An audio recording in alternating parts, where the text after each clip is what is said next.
Hi everyone, welcome to my channel. Hope we are all doing good. Are you ready for some knowledge acquisition? Well, take your booklet and follow me. We're going to look at something extremely important. American English versus British English. Savais-tu qu'il y a des différences entre ces deux variétés d'anglais? Nous allons nous appesantir sur l'écriture. Les différences que nous pouvons rencontrer au niveau de l'écriture. Avant de commencer avec notre cours, nous souhaitons la bienvenue aux nouveaux membres.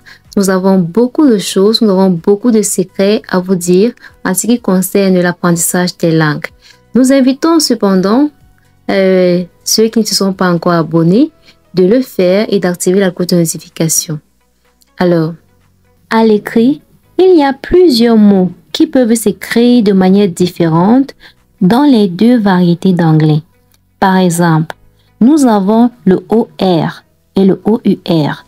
Nous avons certains mots qui se terminent avec OR en anglais américain et OUR en anglais britannique. Par exemple, nous avons color, label, humor. En anglais américain, cela se termine avec OR.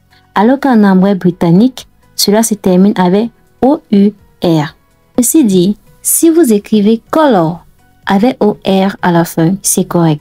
Si vous écrivez color plutôt avec OUR, c'est toujours correct.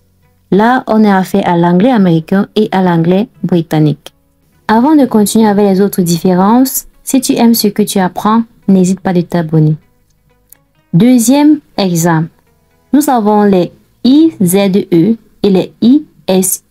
IZE pour l'anglais américain et ISE pour l'anglais britannique.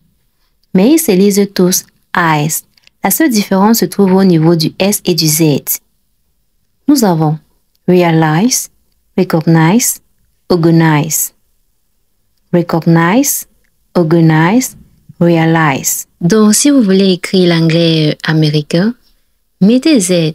Mais si vous voulez écrire l'anglais britannique, mettez S. Allez les amis, quelle variété utilisez-vous le plus souvent? L'anglais américain ou bien l'anglais britannique? J'attends vos réponses en commentaire. Bisous!